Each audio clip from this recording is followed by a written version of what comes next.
When you put that ball up and it's like, hey, you got mossed. You know why that became a thing, right? Because it's like, yo, that's unguardable. When this guy goes up and does that, or he takes it and does that, there's no answer for that. So when I'm looking at Arthur Marlette, I'm like, yeah, we can get upset about it, but which player on our roster right now is winning those in terms of being in position along with the finish? Because I'm like, yeah, this guy has the finish, but he's not going to keep up. This guy can keep up, but he ain't going to have to finish. And that's a part of the matchup. And at the NFL level, it is about matchups. And is T. Higgins a 1,000-yard receiver, yes or no? Yeah, he's good. Has T. Higgins proven that he is a 1,000-yard receiver, yes or no? I just didn't think he was going to do that against us. But has T. Higgins shown that he can be a really, really good receiver in this league? Has he shown really good? Like, that was wide receiver number 1 stuff he was doing yesterday. And outside of Jamar Chase coming there, wasn't he also part of the conversation of can he be a number 1 wide receiver? Yeah, he's still young, but you could tell the intangibles were there for him. Sometimes. And he did it. I mean, it surprised me. I thought our defense was going to be so much better overall than what it did yesterday. I did, and particularly as well. with them not having Jamar Chase.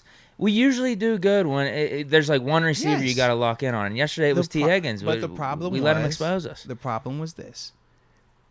Usually we do have a corner that can match it energy for energy. I don't feel like we had that guy yesterday. And then when you complement that or compound that with the fact that, hey, schematically they know one of our weaknesses defensively in terms of we don't travel our corners, this is something that they're going to attack. So part of that, you have to ask yourself, okay, well, how do you combat it if you're not going to help out Arthur Marlette by switching him, right? And the reason why you don't switch him is this.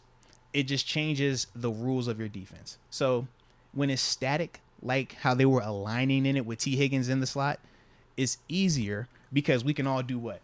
Hey, Deke, I'm the outside corner, you're the slot. We're going to switch. You just got the deep third. I got this guy man-to-man, okay? That's cool, right? You got this. You got deep third, I got man-to-man. But that was when they lined up in it. Now that we done flip, what happens when they motion? Hey, Deke, you got an adjustment out here now. I'm not with you no more. Do you know your adjustment? Hey, Mose, now that you're in the slot, when it shifts formation and the passive shift changes, oh, you're no longer man on this. Now you're playing outside coverage on this, okay? You got outside leverage now. Do you know that? And it's happening like that, right?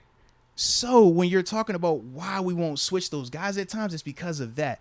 When they're lining in static, it's very easy to identify, circle, and say, hey, just switch those two dudes. But once you start doing that, their response after that is line up in this, and we're just going to build the formation elsewhere. Line them on that side just to get that corner to switch with this slot, and then we're going to motion and flip the formation. We're going to isolate them like this. Oh, now we're going to get Arthur Marlette on the outside. And, hey, let's build this formation where you start in the slot, but now you realign out there. And let's see what this outside corner who's now in the slot going to do. Now he's just wasting away. So there are things that they could do to combat that. And for us to keep it simplified, because you don't want to have a situation where you're trying to create a ton of one-off scenarios for your defense. Because now I can't play fast. You can't play fast because I'm telling you, hey, Deke, you always got the deep third on cover 3 unless you get this formation, unless it's this formation as well, unless it's that one. You're like, bro, well, what coverage are we even playing anymore? So that's the pros and the cons, and that's why we can't do it. But it's just like the basic rules for our defense. Right. So the answer to it is you expect your pass rush to be better, and you need your safety help to be a lot better, but you also just have to have better finish. And unfortunately, we weren't getting the finishes. Typically, you say this. You'll say, hey, I will live with the Marlette matchup because he's going to at least win 2 out of 5, or he'll at least win 2 out of 6. The problem was he didn't win any of them. And that's what kind of killed you. Yeah, you know? He didn't draw any of them out. And he's been known for that this season. He's been pretty good at that. See what I'm saying? So if he could have got 1 or 2, it changes the dynamic. But because he doesn't, and it's just 4 or 5 in a row, you're like, bro, it's broken. We can't do anything today. It's like, what's going on? But that's the difference. You make 1 or 2 of those plays, offensively, they're not going to call it as much because now they're saying, okay, this guy can defend it.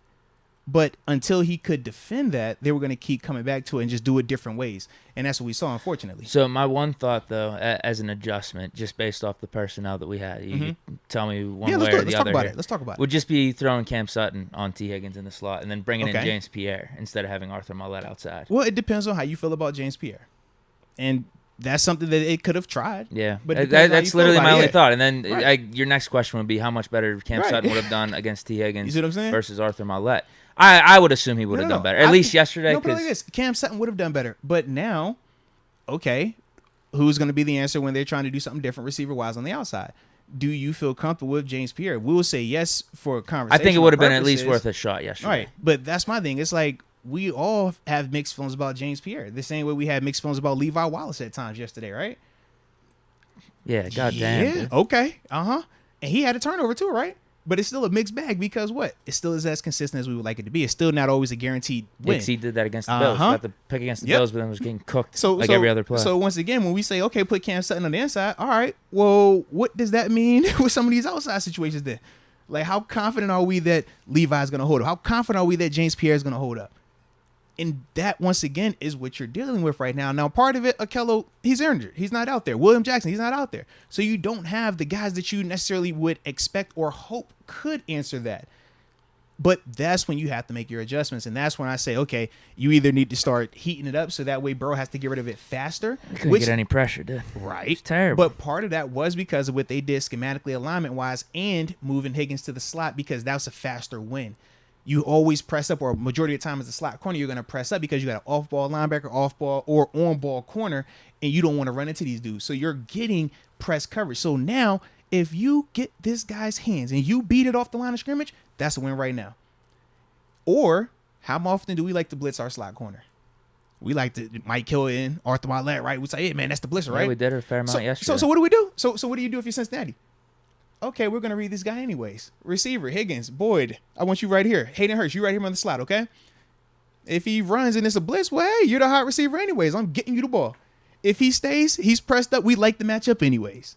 So schematics, good on them. Good coaching on their part. And that also is a part of this thing.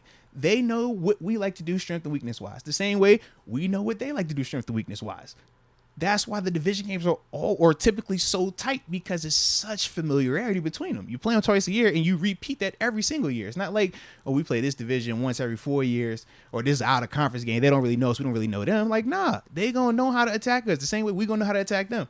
But it's all about who's going to execute in those areas now because you're not going to just fool them. The same way they're not going to just fool us. You didn't think we knew they were going to go and slot and this how they're going to try to attack that? Nah. But the problem was we just didn't get the finishes that we were at least banking our hat on or hanging our hat on. There's a logo that is up there on the screen. You see it as DraftKings. It's as beautiful. It's as nice. And we like them a lot. Okay? And they like you a lot. Because they are the top rated sports booking app in the U.S. The way that we like to work. And on top of that, they are safe, they are secure, and they are reliable, Deke. There is nothing better when you hit on that parlay, the same game parlay too. Or, you know, when you just have that one-off, you just feel good about this prop bet. You're like, man, I think that my dog gonna throw a tutty today. Sometimes it just is like that, and DraftKings give you those opportunities. But more importantly, they give you a promo code, and that promo code is MOATS. You use that when you make that first deposit of $5. You're going to get a smooth $200 in DraftKings deposit money. And that is a great situation because you get to use that money to go out there and potentially make more money. It's a good situation. It's like a win-win. You catch my drift? 100%. But, Deke, I also know at times some people go past 100% and they're not able to turn that switch off. Stays on for too long. Mm-hmm. Well, when those people go through those experiences, sometimes you have to ask yourself if you or someone you may know has a gambling problem. They might need some crisis counseling. Shoot, Deke, they might even need referral services. Now, if they're living in New York, on the screen right now, there is a certain number that they could call or text. For my New Yorkers, New York, New York. But for everybody else, the number that you need to call is 1-800-GAMBLER. I said a 1-800-GAMBLER.